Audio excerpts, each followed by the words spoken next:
Hello, I'm the 10-minute English teacher. Let's get you exam ready. Today we're thinking about English language, paper 1, and I'm going to be providing you with a walking, talking mock.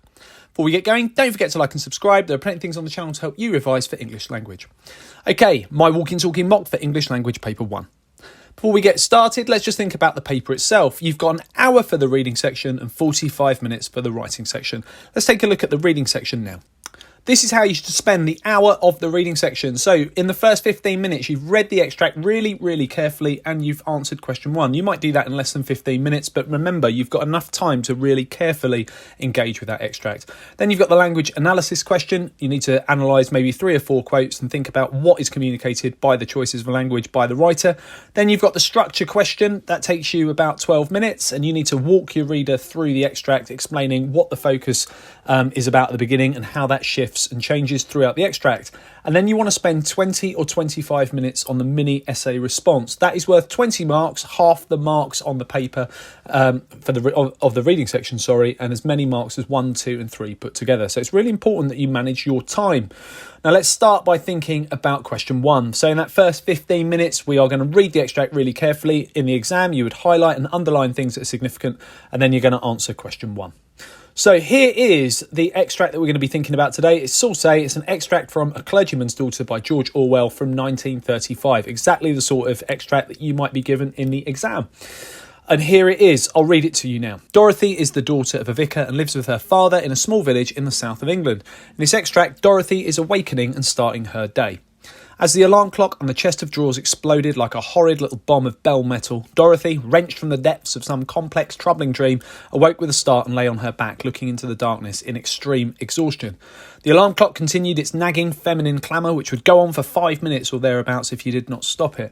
Dorothy was aching from head to foot, and an insidious and contemptible self-pity, which usually seized upon her when it was time to get up in the morning, caused her to bury her head under the bedclothes and try to shut the hateful noise out of her ears. She struggled against her fatigue, however, and, according to her custom, exhorted herself sharply in the second person plural. "Come on, Dorothy, up you get. No snoozing, please. Proverbs 6:9. Then she remembered that if the noise went on any longer, it would wake her father. And with a hurried movement, she bounded out of bed, seized the clock from the chest of drawers, and turned off the alarm. It was kept on the chest of drawers precisely in order that she should have to get out of bed to silence it. Still in darkness, she knelt down at her bedside and repeated the Lord's Prayer, but rather distractedly, her feet being troubled by the cold. It was just 5:30 and coldish for an August morning. Dorothy, her name was Dorothy Hare, and she was the only child of the Reverend Charles Hare, rector of St Althorstons, Knight Hill, Suffolk, put on her aged flannelette dressing gown and felt her way downstairs. There was a chill morning smell of damp plaster and the fried dabs from yesterday's supper. And from either side of the passage on the second floor, she could hear the antiphonal snoring of her father and of Ellen, the maid of all work. With care, for the kitchen table had a nasty trick of reaching out of the darkness and banging you on the hip bone, Dorothy felt her way into the kitchen, lighted the candle on the mantelpiece and, still aching with fatigue, knelt down and raked the ashes out of the range. The kitchen fire was a beast to light. The chimney was crooked and therefore perpetually half-choked, and the fire, before it would light, expected to be dosed with a cupful of kerosene, like a drunkard's morning nip of gin. Having set the kettle to boil for her father's shaving water, Dorothy went upstairs and turned on her bath. Ellen was still snoring, with heavy, youthful snores.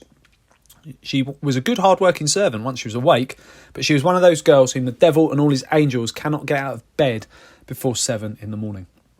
So that's the extract.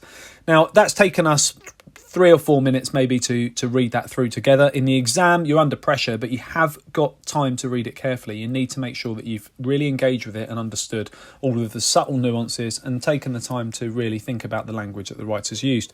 So underlining things that you know that you might be thinking about and needing to refer to later on in the text is definitely something that's worth doing while you read that extract at the beginning of the examination. Now, before we move on, you can use the snipping tool and print the document, or you can use the play bar instead to just revisit the extract if you need to revisit it later on. I'll move on now to thinking about question 1 with you. So here is question 1. So this is the reading section. It's the first question of it.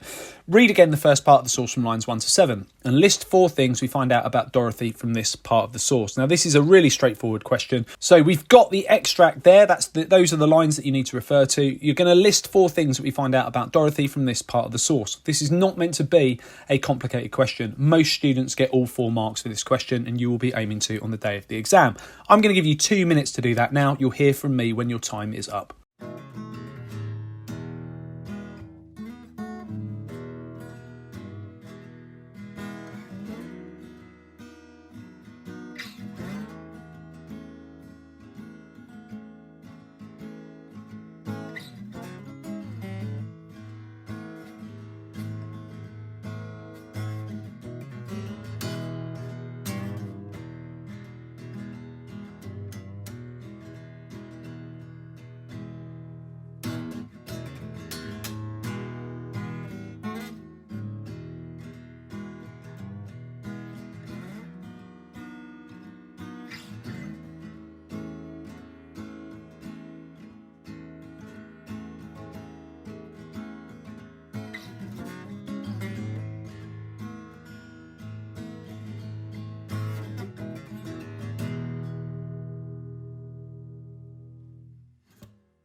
Okay, you've had a couple of minutes to list 4 things we find out about Dorothy.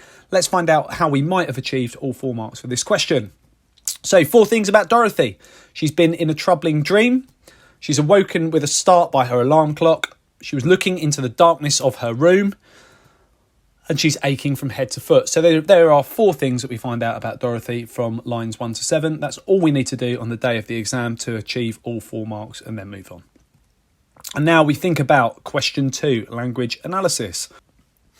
So in front of us is the question. We've got lines 5 to 15 of the source. They've been provided for you there in the box. How does the writer use language here to describe the effects of waking up upon Dorothy? You could include the writer's choice of words and phrases, language features and techniques, and sentence forms. I don't recommend you worrying too much about sentence forms unless there's something really striking and contrasting that you want to think about, but ordinarily, students are going to be writing about words and phrases and language features and techniques. So we're thinking about similes and metaphors, adjectives, adverbs, all of those things. And in the time that you've got, you want to aim for 3 or 4 references from the text to analyse. And if you can think about more than one idea that might be communicated by the use of language, that's even better if you're heading for the top band. I'm going to give you 10 minutes now to get on with this question. You'll hear from me when the time is up.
Okay, you've had your time on this question now. Before we move on, I'll just give you an example of what you might have done or should be aiming to do in the exam. So we know about point, evidence and analyse. Certainly analysing more than once is even better for you. So let's look at a point here that we could have made. So the feeling of waking up is distressing and unnerving for Dorothy. We could say it's not very nice, but we want to try and be a little bit more sophisticated than that in the points that we make. There's the evidence. Feelings of self-pity are said to have seized Dorothy on awakening. So we've got that wonderful verb there that we've chosen. And here's the analysis of that. The use of the verb seized personifies the negative feelings she has on waking up. It's as if she can't escape them. Ideas of being trapped and even violence are elicited by the writer's use of language here. So now let's move on to thinking about question 3. So question 3 is the structure question, and here is the question for you. You now need to think about the whole of the source. This text is from the beginning of a novel. How has the writer structured the text to interest you as a reader? You could write about what the writer focuses your attention on at the beginning of the source, how and why the writer changes this focus as the source develops, and any other structural features that interest you. Now, you are going to get a question that looks exactly like that. The only thing that might change is that second line. If your extract hasn't come from the beginning of the novel, it might just say the beginning of a chapter in a novel. But ultimately, it's going to look like that, your question 3. So you're pretty much just walking your examiner through the extract and explaining what happens in it and how our attention is focused on different things and how that shifts. A lot of students go in and start doing language analysis and don't actually attempt to walk their reader through the whole text, which is exactly what you need to do for this question. So here's a little bit of help for you to get you going. The beginning of the extract focuses our attention on Dorothy, who's in the grip of a troubling dream, encouraging the reader to consider what conflicts she might be experiencing in her life. So the point of the first opening paragraph is to make us a little bit interested in Dorothy and her situation and who she is. So it gets us thinking a little bit more about her backstory. This is how we analyse the structure. We're not needing to think about the use of the adjective troubling here. That's not what we're needing to do. We're just needing to think about how this works as a text and walk the reader through the whole extract. So this is what I suggest you do. I've given you that opening to start with. So we've thought about the first part of the extract. I always recommend thinking about it in 5 major parts. Walk your reader through the text now by exploring those 5 things. So skim read, walk us through it and include quotations, but don't analyse language. There is question 3 for you. Make sure that you try your best to engage with the whole of the text and think about whether or not the ending of the text has any relationship with the beginning of it as well, if you're aiming for those higher marks. I'm going to give you about 10 minutes on this question. You'll hear from me when your time is up.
Okay, you've had 10 minutes on question 3. Let's move on. But before we do, let's think about what we may have said for that response. So we started off by thinking about Dorothy and her troubling dream. Our attention is then turned to the alarm clock and its hateful noise, which is suggesting maybe that her waking life is no better than the nightmare she was enduring. The writer then focuses our attention on Dorothy's father, who is snoring, and Ellen, the maid of all work, and a contrast is drawn as they're both sound asleep. So this makes them seem oppositional to Dorothy, and it makes us wonder what kind of a relationship she has with both of them. Then our attention is turned to Dorothy's housework, with her lighting the kitchen fire and preparing her father's shaving water, which brings her in further opposition with Ellen, who's meant to be the maid of all work, but at the moment is the maid of all sleep.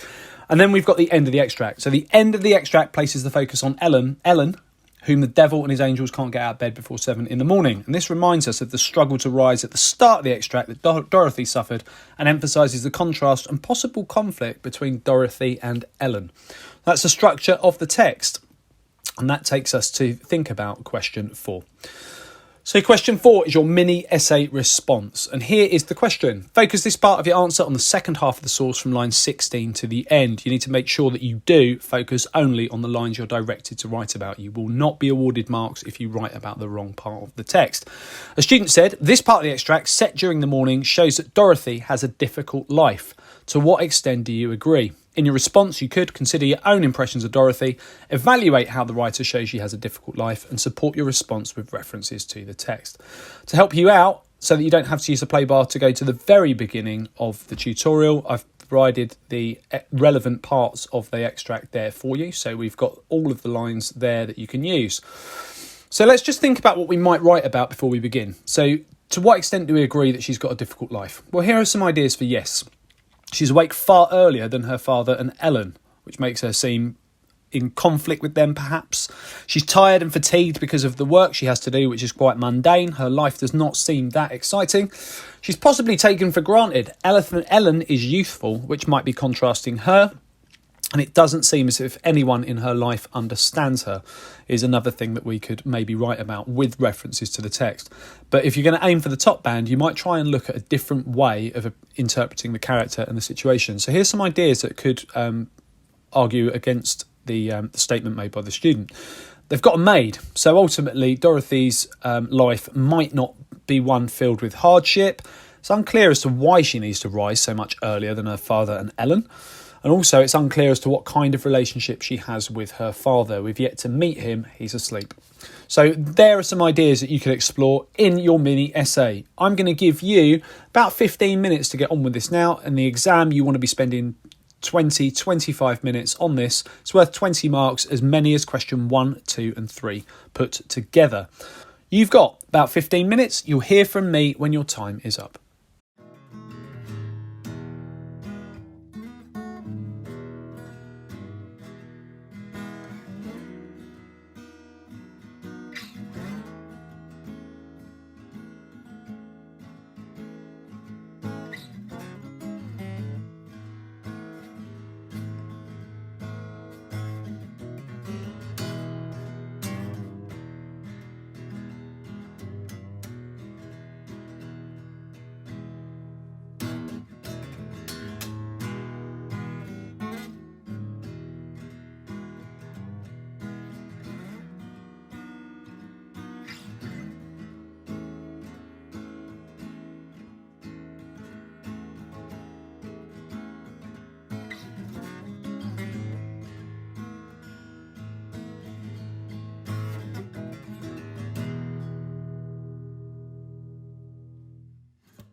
Okay, you've had about 15 minutes on this question. If you want to continue, feel free to pause and give yourself a little bit of extra time. Otherwise, we'll move on. But before we do, let's just have a recap of what we need to do for question 4. So remember, you're given something to prove. Explore the text with references that you analyse. There might be another way of looking at the focus. Provide this alternative way of interpreting the text if you can. And definitely important, make sure you spend 20-25 minutes on question 4. It is worth half of the marks of the reading section. And that takes us to think about question 5. So question 5 is the writing section of the paper.